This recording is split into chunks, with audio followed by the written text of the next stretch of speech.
새끼야 물 가져다 이 새끼야. 물러 듣고 싶어? 나와 이 새끼야. 이거는 반역이에요. 나에 대한 모욕과 반역이에요. 저보고 싸이만 하래요. 이 사직서라는 건 자기 발로 나간 거예요.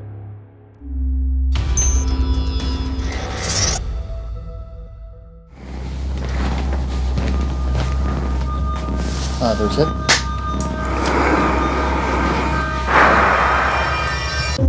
사무실 정리가 왜 이 모양이냐, 왜 청소를 이거밖에 못했냐 하면서 되게 폭언을 막 시작한 거예요.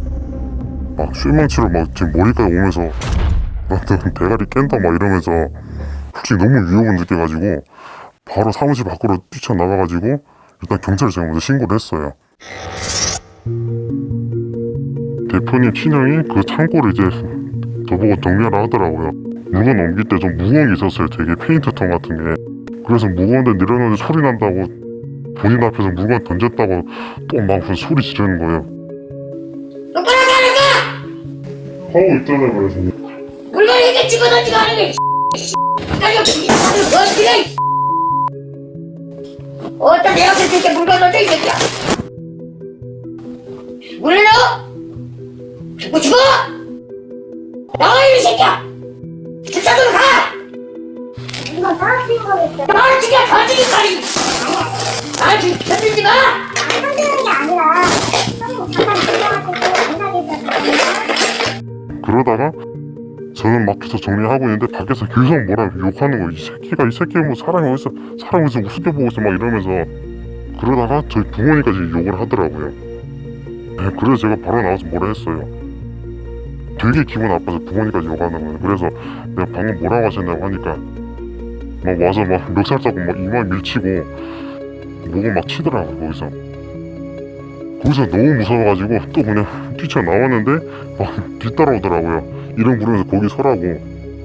3층 정도 내려가서 남당 화장실에 숨어가지고 네 바로 경찰 전화해서 지금 경찰 신고한 날에 저녁에 그 대표한테서 전화가 왔어요. 그래서 면담했는데 아무리 그래도 상사를 어떻게 경찰에 신고할 수 있냐고 집에 가서 무릎 꿇고 빌고 사과하라 그러더라고. 저는 그러면 뭐 대표 차원에서 나서서 뭔가 사과를 하거나 뭐 보상을 하거나 이렇게 나올 줄 알았는데 상무한테 사과를 하라고 얘기를 했잖아요. 아, 대표자가요? 네, 그게 사실 저는 가장 이해가 안 가는 부분이었거든요. 오히려 가해자한테 가서 무릎을 꿇고 사과하라고 한다?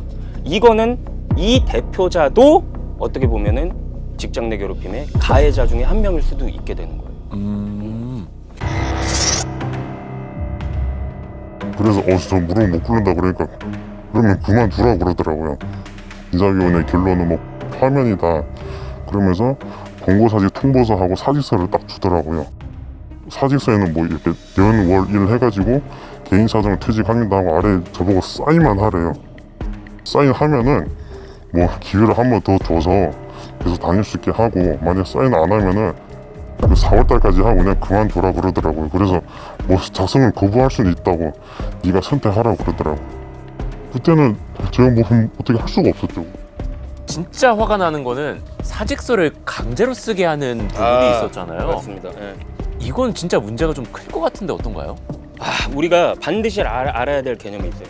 사직과 해고를 구분을 할 줄 알아야 되거든요. 사직과 해고요. 네. 회사 생활을 그만둔다라는 부분에선 동일해요. 네. 하지만 이 개념 자체가 완전히 다른 게, 이 사직서라는 건 해고서가 아니죠. 사직서죠. 그러면 이거는 자기 발로 나간 거예요. 지켜볼 거야. 3개월 지켜보겠어. 알았어? 3개월 지켜봐서 개선이 안 되면 파면이야. 퇴직금도 없어 이 새끼야. 조금이라도 실수하면은 막 소리 지르면서 막 너 자꾸 이러면 진짜 사직서대로 처리한다고, 거기다가 날짜 써가지고 도장 찍으면은 너 바로 보따리 싸고 가도 법적으로 아무 문제 없다고, 되게 스트레스 받았죠. 사직서대로 처리한다고 할 때마다 진짜 하루하루라고 불안했어요. 부당하게 해고를 당했어요, 이 회사로부터 라고 호소를 해도 무슨 무슨 소리야? 사직서를 당신이 냈잖아. 이거는 당신이 자발적으로 나간 거지. 무슨 상무가 어쩌고 저쩌고 핑계를 댑니까? 라고 할 수도 있다라는 거죠. 아니 근데 그 사직서를 누가 봐도 이거 부당하게 쓰라고 해서 쓴 거잖아요. 뭐 방금 좀 이렇게 그 상황을 저희한테 상상해 볼 수 있게 이야기를 해주셔서 네네. 상상을 좀 해봤거든요. 저도 쓸 것 같아요. 나만 참으면 돼 이런 마음이었겠군요. 그렇죠, 그렇죠. 한 번만 참자. 그래, 한 번은 넘어가자 하고 쓸 수 있는 거죠. 그렇죠. 그래서 네. 이 부분이 되게 중요해요. 첫 번째는 일단은 사직서를 쓰는 거는 일단 위험해요. 왜? 기본적으로는 내 의사에 기한 것으로 보니까. 근데 이런 특별한 상황에서는 이 사직서의 효력을 아예 부인해버릴 만한 상황을 우리가 주장을 해야 돼요. 근데 이 경우에는 제가 봤을 때는 충분히 어떤 그런 압박에 의한 상황, 그리고 이 사람이 자기가 진짜 내심에서는 사직서를 쓰려는 마음이 아니다 라는 게 입증이 되면 이 사직의 표시를 무효로 돌려버릴 수가 있어요.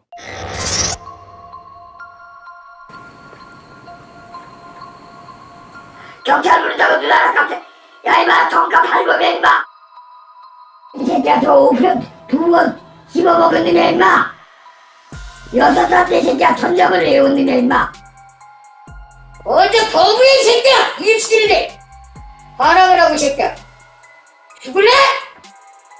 소리를 지르는데 뭐 망치도 막 꺼내서 막 쫓아갔다 그러고 약간 분노 조절 장애 이런 정신적 질환이 있는 사람처럼 전 느껴졌거든요. 어떻게 보셨나요? 나 전과 8범이야 이런 이야기. 사실 진짜 그게 자랑은 아니잖아요. 네. 근데 이게 자랑이 되는 또 질병이 있습니다. 위세를 과시하는 건가요? 아, 예. 네. 전과 8범인 거를 진짜 자랑스럽게 여기는 사람도 있다. 네. 그 자기성 인격 장애라는 질환이 있는데요. 이분들은 자기가 다른 뭇 사람들과 특별한 존재가 되어야 한다는 되게 큰 강박관념이 있기 때문에 뭔가 내가 썸씽 스페셜만 될 수 있으면 이런 것도 자랑거리가 될 수 있는 네, 그런 사람들입니다. 자기애성 인격 장애도 이런 폭력적인 행동을 많이 나타내거든요. 그럼 어떤 경우냐 면 사회적인 지위가 사람을 평가하는 척도로 여기거든요. 그리고 항상 자기가 이 사람들보다 더 우월하다라는 걸 증명하려고 되게 노력을 해요. 그리고 이 사람들이 나의 우월성을 인정해주지 않으면 거기에 대해서 크게 분노를 합니다. 왜냐하면 자기애가 다치는 거거든요. 나르시시스틱 인저리라고 하거든요. 자기애성의 인저리, 상처라고 하거든요. 그 자기애성 인격장애 환자분들이 이런 자기애성 인저리를 받으면 그때 화를 엄청 많이 냅니다. 네, 이거는 그냥 쿵 소리가 아니거든요. 이거는 반역이에요. 나에 대한 모욕이고. 나에 대한 모욕과 반역이에요. 그래서 일반인이 생각하는 거 이상으로 화를 내는 그런 모습들을 보이는 겁니다. 폭행이 분명히 있었잖아요, 변호사님. 네네. 이거는 이제 민사가 아니라 형사 사건으로 넘어가는 케이스 아닌가요? 아, 맞습니다. 이거는 폭행 미수도 아니고 그냥 실제로 때렸어요. 뭐 뒤통수도 때렸다고 하고 뭐 뺨을 때렸다고 하고 이거는 분명한 폭행이기 때문에 폭행죄가 문제가 되는데 처음에 신고를 했나 봐요. 112 이런데. 맞아. 아까 경찰에 신고했다고 했잖아요. 그래서 경찰이 왔잖아요. 이 상황에 대해서 막 파악을 했을 거 아닙니까? 경찰이 이분 지금 고소하실 거예요? 라고 했는데 고소를 그때는 안 하셨대요. 이 근로자분은 이걸 내가 형사상으로 문제를 삼았을 때 내가 회사를 나가야 되고 말씀드렸던 그런 우리 어머니가 진짜 우리 아들 뭐 사무직 너무 좋다 막 이런 거에 대한 실망감을 안겨드리는 게 아닐까라고 생각을 해서 수사기관에 나 맞은 건 맞는데 이 사람이 처벌을 원하지 않아요 라고 하면 폭행죄는 처벌을 할 수가 없어요. 이걸 이제 우리가 반의사 불벌죄라고 하거든요. 그래서 조금 문제가 될 수는 있으나 근데 지금은 이제 이분이 복면 쓰고 나오실 정도로 나는 이 부당함을 더 이상 견디지 못하겠다 라는 상황이시잖아요. 그래서 현재는 고소를 하셨다고 합니다. 이건 번복은 아닌 거죠. 폭행을 당하거나 폭언을 당한 피해자분들 경우에는 정신적 트라우마라고 표현을 많이 하는 것 같은데 그 피해가 엄청날 것 같아요. 이제 사진 2개를 준비를 합니다. 그리고 A 사진은 보여주고 갑자기 큰 소리를 꽝 하고 들려주고요. 그리고 B 사진은 편안한 소리를 들려줍니다. 당연히 이 사진 보여주고 꽝 소리를 놀래키면 편도체가 활성화가 됩니다. 그리고 B라는 사진 보여주고 편안한 소리를 들려주면 편도체가 활성화가 안 돼요. 여기까지 이해가 되죠. 몇 번 충분히 학습을 시키고 난 다음에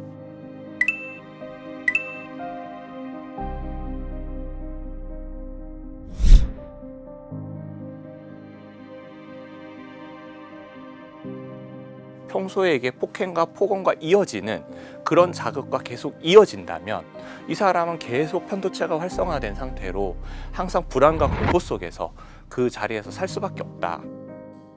폭행이라는 게 어떤 느낌이냐면 자기애성 인격장애라고 말씀을 드렸잖아요. 가해자분이 가능성이 높다고. 네네. 자기애성 인격장애는 끊임없이 상대방과 나의 지위를 체크하려고 해요. 지위를 체크하려고 한다. 그러면 이제 명령을 하는 건 높은 사람이고요. 명령을 따르는 건 낮은 사람이에요. 때릴 수 있는 건 높은 사람이고요. 맞는 건 낮은 사람이에요. 이게 명백하기 때문에 반대로 생각을 하면 피해자 입장에서는 그런 반복된 자극 자체가 나의 자존심을 상당히 깎아먹는 그러한 자극이 된단 말이죠. 쥐도 자극을 계속 전기 자극을 계속 때리는데 벗어날 수 없는 우리에 가둬놓고 때리면 그 안에서 더 이상 벗어날 생각도 없이 우울증에 빠지거든요. 그렇죠. 네, 똑같습니다. 벗어나고 싶은 자극에 내가 벗어날 수 없을 때 그때 받아들일 수 있는 정신적인 충격은 심하고요.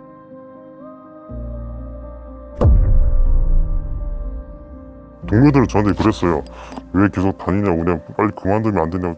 본인들도 힘들다고 옆에서 얘기 듣는 게 힘든데 빨리 그만두라고 그랬지만 그래도 난 버텨보겠다고. 아무래도 이 영상을 계기로 이제 많은 분들이 조금 미리 준비를 했으면 좋겠다라는 생각이 드는데, 만약에 직장 내에서 폭력이나 폭언을 당했다. 피해자들은 어떤 준비를 좀 해놓는 게 현명할까요? 일단은 이런 일이 이왕 발생했다 라고 하면 나중에 이런 법적 다툼이 일어났을 때를 대비해 놓는 게 좋아요. 그 말인즉슨 증거들을 좀 미리 모아놓으면 좋는다는 겁니다. 뭐 당시 상황의 녹음이나 혹은 뭐 메시지 같은 거, 카톡 내용, 뭐 이메일 내용 이런 것들을 잘 저장을 해두시거나, 법정에서는 기록이 인정이 될 수도 있어요. 유죄의 증거로. 내가 계속 적어내려간 거예요. 일기를. 몇 월 며칠의 일기. A라는 상사가 나한테 개똥을 치우라고 했다. 근데 그게 일기가 한 달 동안 내내 똑같은 내용인 거예요. 그러면 이것도 진짜로 이 사람은 힘들었구나 라는 거에 대한 하나의 증거가 될 수도 있으니까. 피해자가 개인적으로 기록을 남겨도 이게 그렇죠. 법적으로 효력이 있는 안내 일기처럼 기록해 두시는 거예요. 네, 그런 게 또 하나의 팁이 될 수가 있고, 내가 정신적으로 너무 힘들다라는 어떤 진단서 같은 거를, 소견서를 받아두면 좋고, 그리고 폭행에 이르렀다라고 하면은 또 폭행 피해에 대한 진단서 같은 것도, 진단서도 받아두면 좋고, 회사 내부에 고충 상담 부서 같은 게 있으면 거기에 방문 기록을 남겨두시면 좋아요. 그래서 나중에 이게 법적 문제로 비화됐을 때 나는 진짜 힘들어서 고충 처리 부서에 갔다라는 기록이 남아 있을 수 있으니까. 그리고 주변 사람들한테 적극적으로 이 사실을 알려놓는 것도 좋아요. 동료들한테. 그렇죠. 증인이 될 수가 있잖아요. 네, 복면 제보. 오늘은 처음 정규직으로 입사를 한 회사에서 폭언과 폭력을 견디다 못해 퇴사한 한 청년의 이야기를 한번 시작을 해봤습니다. 퇴사한 지 수개월이 지났습니다. 하지만 이 가해자 아직까지는 어떤 처벌도 받지 않았다고 합니다. 구직 포기자라고 표할 수 있는 20, 30대가 무려 66만 명에 육박을 하고 있습니다. 이분들에게 가장 필요한 건 뭐 금전적인 지원 이런 것보다는 적절한 대우, 그리고 무엇보다 성장 가능성이 있는, 그리고 청년들이 가고 싶어하는 회사가 먼저가 아닐까 싶습니다. 저희 복면 제보 어떠한 제보든 다 받고 있습니다. 뭐 회사 내에서의 갑질, 폭언, 폭력도 좋고요. 아르바이트, 또 사회에서의 어떠한 일도 좋습니다. 부당하다고 느껴졌을 때 저에게 제보를 해주시기 바랍니다. 스브스 프리미엄 홈페이지에 오셔서 제보를 남겨주시면 됩니다. 자, 오늘 저희는 여기서 인사드리도록 하겠습니다. 두 분 너무 고생하셨습니다.